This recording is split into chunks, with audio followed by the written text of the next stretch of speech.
یہ 1520 قبل مسیح کی بات ہے۔ مصر پر فرعون بادشاہ منفتح ثانی کی حکومت تھی۔ بعض نے فرعون کا نام منفتح بھی لکھا ہے اور وہ والد رمسیس کے بڑھاپے کی وجہ سے عملاً حکمران بنا ہوا تھا۔ خدائی کا دعوے دار یہ بادشاہ بڑا ظالم جابر تھا۔ فرعون نے بنی اسرائیل کو اپنا غلام بنا رکھا تھا، حالانکہ وہ حضرت یوسف علیہ السلام کے زمانے سے وہاں رہائش پذیر تھے۔ حضرت یوسف علیہ السلام نے اپنے والد حضرت یعقوب علیہ السلام اور اپنے بھائیوں کے لیے ایک قطعہ زمین اس وقت کے فرعون بادشاہ ریان بن ولید سے حاصل کیا تھا۔ حضرت یعقوب علیہ السلام کی یہی نسل بنی اسرائیل کہلاتی ہے جو مصر میں خوب پھلی پھولی۔ یہ لوگ حضرت یعقوب علیہ السلام کے دین کے پیروکار تھے، چنانچہ اس وقت اللہ کے نزدیک یہ سب سے بہتر جماعت تھی۔ انہوں نے فرعون کو سجدہ کرنے اور اسے اپنا رب ماننے سے انکار کر دیا تھا۔ اسی وجہ سے بادشاہ اور اس کے حواری ان پر ظلم و ستم کے پہاڑ ڈھاتے اور ان سے گھٹیا کام کرواتے۔ یاد رہے، فرعون کسی خاص شخص کا نام نہیں بلکہ مصر کے بادشاہوں کا لقب تھا۔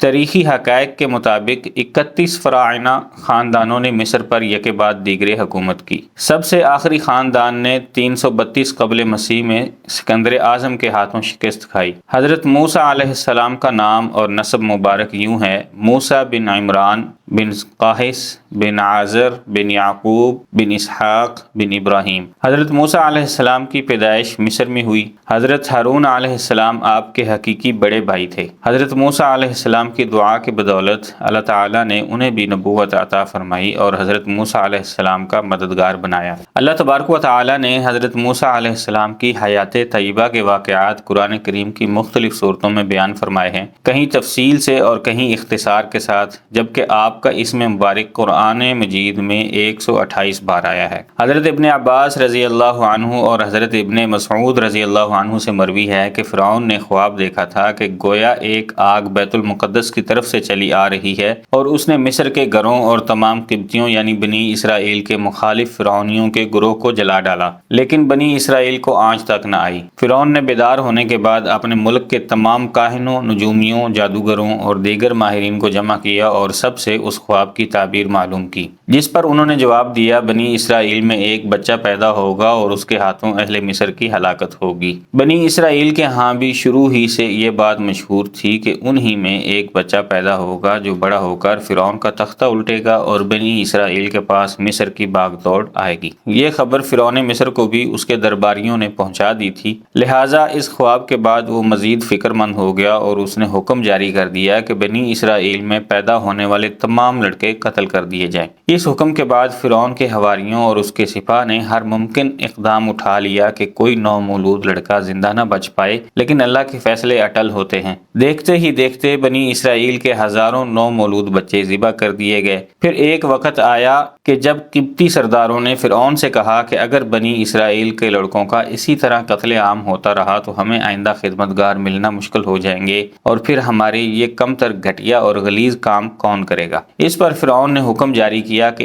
1 سال چھوڑ کر بچے قتل کیے جائیں۔ انہی حالات میں حضرت موسیٰ علیہ السلام پیدا ہوئے۔ نجومیوں نے فرعون کو اطلاع دی کہ بچہ پیدا ہو چکا ہے۔ اس اطلاع نے فرعون کو بدحواس کر دیا اور اس کے سپاہ نے گھر گھر تلاش شروع کر دی۔ حضرت موسیٰ علیہ السلام کے بھائی حضرت ہارون علیہ السلام سال امان میں پیدا ہوئے تھے، جبکہ حضرت موسیٰ علیہ السلام قتل والے سال پیدا ہوئے، مگر اللہ نے ان کی حفاظت کا سامان اس طرح فرمایا کہ ان کی والدہ پر معمول کے مطابق حمل کے آثار ظاہر نہیں ہوئے، جس سے فرعون کی چھوڑی ہوئی دائیوں کی نگاہ میں نہ آئیں۔ یوں ولادت کا مرحلہ تو خاموشی سے گزر گیا اور حکومت کے علم میں نہ آ سکا، لیکن ولادت کے بعد بھی قتل کا اندیشہ موجود تھا۔ اللہ تعالیٰ نے اس کا حل بھی موسیٰ علیہ السلام کی والدہ کو سمجھا دیا، چنانچہ انہوں نے بچے کو صندوق میں لٹا کر دریائے نیل میں ڈال دیا۔ قرآن مجید میں ارشاد باری تعالیٰ ہے: ہم نے موسیٰ کی ماں کو وحی کی کہ اسے دودھ پلاتی رہے اور جب تجھے اس کی نسبت کوئی خوف معلوم ہو تو اسے دریا میں بہا دینا اور کوئی ڈر، خوف یا رنج اور غم نہ کرنا،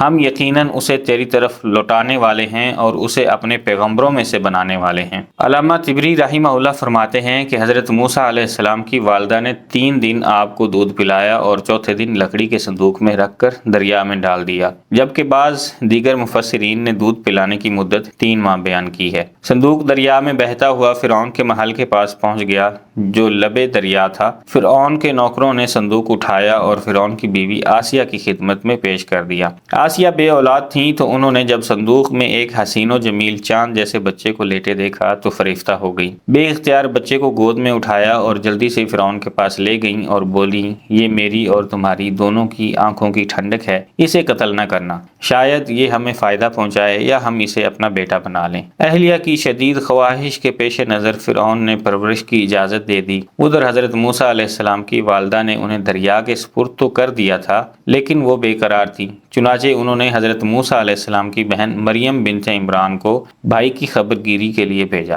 مریم دور سے صندوق کو دیکھتے ہوئے دریا کے کنارے کنارے چلتی ہوئی فرعون کے محل تک پہنچ گئیں، جہاں فرعون کی بیوی دیگر عورتوں کے ساتھ بڑی دیر سے معصوم بچے کو دودھ پلانے کی کوششوں میں مصروف تھیں، لیکن کوئی آیا انہیں دودھ پلانے میں اور چپ کروانے میں کامیاب نہیں ہو رہی تھی۔ قرآن مجید میں ارشاد باری تعالی ہے، اور ہم نے پہلے ہی سے اس پر دائیوں کے دودھ حرام کر دیے تھے۔ جوں جوں وقت گزرتا جا رہا تھا، بھوکے بچے کی بےتابی دیکھ کر آسیہ کی بے چینی بڑھتی جا رہی تھی۔ حضرت موسیٰ علیہ السلام کی بہن مریم دروازے پر کھڑی یہ سب منظر دیکھ رہی تھی، بالآخر بول پڑی، کیا میں تمہیں ایسا گھر نہ بتاؤں کہ جو تمہارے لیے اس بچے کو پالیں اور اس کی خیر خواہی سے پرورش کریں۔ فرعون کی بیوی کی خواہش پر مریم جلدی سے جا کر اپنی والدہ کو محل میں لے آئیں اور حضرت موسیٰ علیہ السلام نے فوری طور پر اپنی والدہ کی چھاتی سے لگ کر دودھ پی لیا۔ یوں اللہ تعالیٰ نے آپ کی والدہ سے کیا ہوا وعدہ پورا کر دکھایا۔ ارشاد باری تعالیٰ ہے، تو ہم نے ان کو ان کی ماں کے پاس پہنچا دیا تاکہ اس کی آنکھیں ٹھنڈی ہوں اور وہ غم نہ کھائیں اور جان لیں کہ اللہ کا وعدہ سچا ہے، لیکن اکثر لوگ نہیں جانتے۔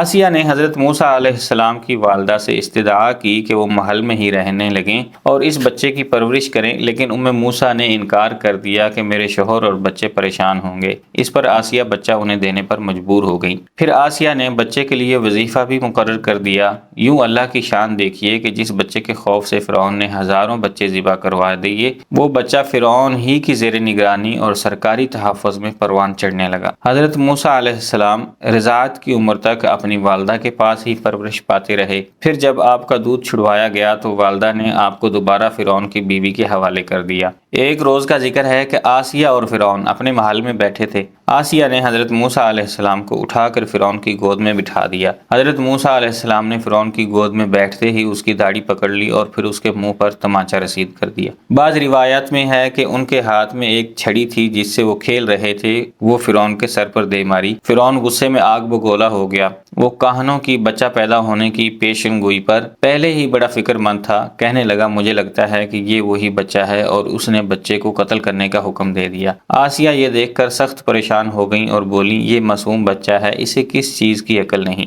اس نے ایسا نادانی میں کیا ہے۔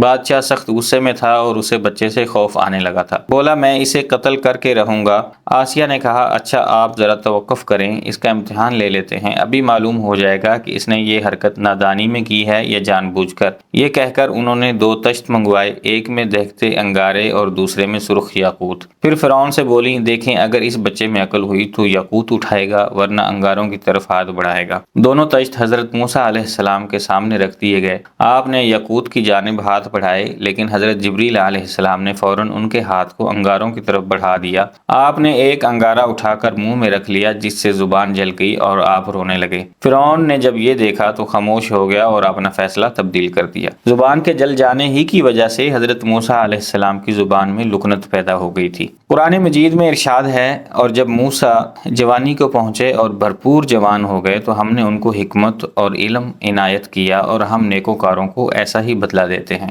حضرت موسیٰ علیہ السلام شاہی محل میں آسیہ کی زیر نگرانی پرورش پاتے ہوئے جوان ہو گئے۔ آپ نہایت خوبصورت، طاقتور، سمجھدار اور دانا انسان تھے اور مصر میں فرعون کے لیے پالک بیٹے کے طور پر مشہور تھے۔ اسی وجہ سے ان کا رعب اور دبدبہ بھی بہت تھا۔ حضرت موسیٰ علیہ السلام کو اس بات کا علم تھا کہ وہ فرعونی قبطی نہیں بلکہ اسرائیلی ہیں، لہٰذا جب فرعون، اس کے حواریوں اور سپاہ کی جانب سے اسرائیلیوں پر ظلم ڈھائے جاتے تو آپ کو بے حد دکھ ہوتا۔ اکثر اس ظلم کے خلاف آواز بھی بلند کرتے اور بے قصور اسرائیلیوں کی مدد بھی کرتے۔ ایک دن حضرت موسیٰ علیہ السلام محل سے نکل کر شہر کا گشت کر رہے تھے، آپ نے دیکھا ایک قبطی کسی اسرائیلی کو بری طرح زد و کوب کر رہا ہے۔ یہ منظر دیکھ کر آپ رک گئے۔ اسرائیلی نے جب آپ کو دیکھا تو مدد کے لیے پکار اٹھا۔ حضرت موسیٰ علیہ السلام دونوں کے قریب گئے اور قبطی کو روکنے کی کوشش کی، لیکن وہ ظلم سے باز نہ آیا۔ آپ کافی دیر تک اسرائیلی کو چھڑوانے کی کوشش کرتے رہے، لیکن قبطی کسی طور پر اسے چھوڑنے کے لیے تیار نہ تھا۔ آخر کار موسیٰ علیہ السلام سے ضبط نہ ہو سکا اور اسے ایک مکہ رسید کر دیا جس سے وہ مر گیا،